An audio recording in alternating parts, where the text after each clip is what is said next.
नमस्कार दोस्तों, my name is Rahul Pandey और ये आपका famous channel Ankur physics academy.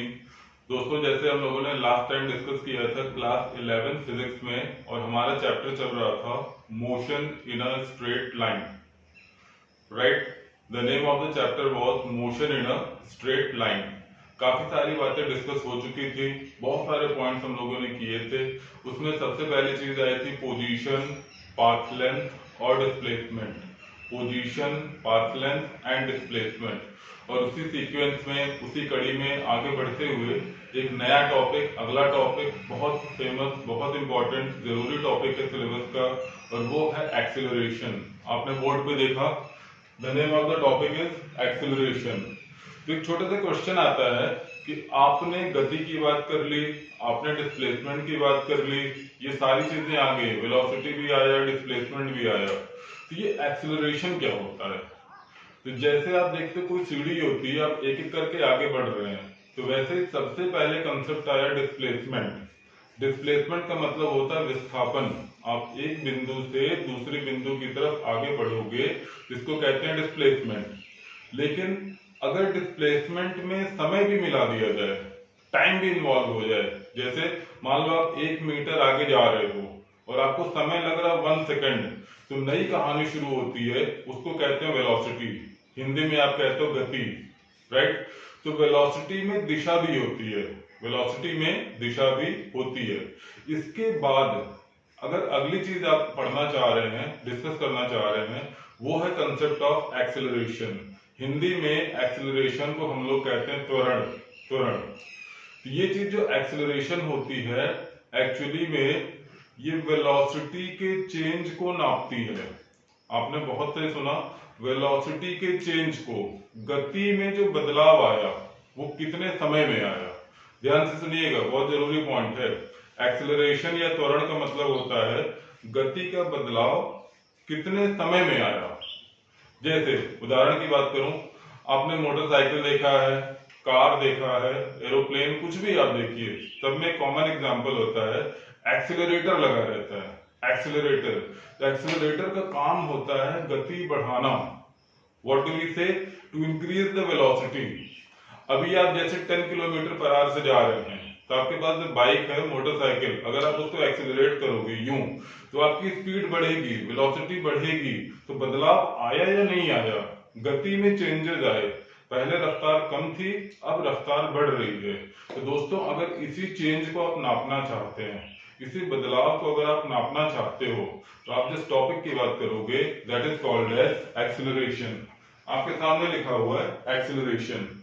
तो छोटी सी बात है कि how to define acceleration. Acceleration की परिभाषा कैसे बताई जाए? इसका सीधा सीधा कंसेप्ट है rate of change in velocity. मतलब गति में जो बदलाव आया वो कितने वक्त में आया।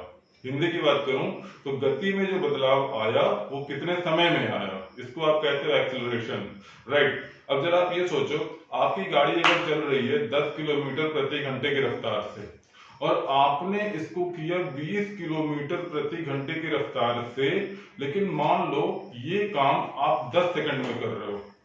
कितना आपने लिया टाइम? 10 सेकंड। तो पहले आप 10 पे जा रहे थे, फिर 20 पे हो गए, या 5 पे जा रहे थे, 10 पे हो गए, तो आपने टाइम ले लिया 10 सेकंड, राइट। अगर यही काम आप 2 सेकंड में करिए, 1 सेकंड में करिए, तो आपको लगेगा कि जैसे बहुत ज्यादा मेहनत पड़ रही है या बहुत ज्यादा ताकत लग रही है। ये सारी चीजें एक्सीलरेशन की तरफ इशारा करती है।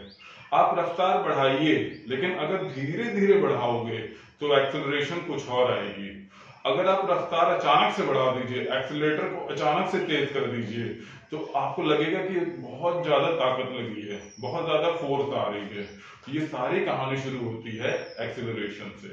तो जहां तक हमारी बात चल रही थी, एक्सीलरेशन का मतलब होता है rate of change in velocity, right. तो फॉर्मूला है a is equal to delta v divided by delta t। अब बात आई व्हाट इज डेल्टा v। तो डेल्टा v को हम कहते हैं चेंज इन वेलोसिटी, और डेल्टा t को कहते हैं change in time, right. Delta v is called as change in velocity and delta t is called as change in time. बात सही है? ठीक है। अभी क्वेश्चन ये आता है कि आप हर जगह टाइम को क्यों लेके आ रहे हो? आपने डेफिनेशन में यूज किया रेट, एक्सेलरेशन में आप कह रहे हो रेट। तो बेटा आप ये सोचो कि जब कोई काम करोगे तो उसमें समय इन्वॉल्व होगा या नहीं होगा। आप खुद सोचिए, आप स्कूल में पेपर देने जाते हैं, तो जब आप पेपर दोगे उसमें टाइम बैरियर लगा रहता है, कितना, 3 घंटा। कितना लगा रहता है? 3 घंटा। मान लो आपकी कॉपी में 20 पेजेस हैं। How many pages are there? 20 pages. Suppose you have 20 pages to write and the time slot is there as 3 hours. 3 घंटे में 20 पेज लिखना है। ये तो पेपर की बात हो गई। मान लो अगर वही 20 पेज आपको 3 मिनट में लिखने हो, same 20 pages if you have to write down in 3 minutes, तो आप खुद सोचिए आप पेन की रफ्तार जल्दी जल्दी जल्दी जल्दी लिखने की कोशिश करेंगे। यही कहानी एक्सेलरेशन में भी आती है। आप अपनी गाड़ी की रफ्तार अगर बहुत जल्दी बढ़ा रहे हो तो एक्सेलरेशन की वैल्यू ज्यादा हो जाती है और आपकी मेहनत भी ज्यादा हो जाती है। बात समझ में आई? राइट। तो ये टॉपिक था एक्सेलरेशन और इसमें 3 एग्जाम्पल बड़े फेमस हैं, उनकी बात करेंगे। तो पहले आप इसको नोट कर लीजिए और फिर धीरे धीरे इसके आगे बढ़ते हैं। राइट।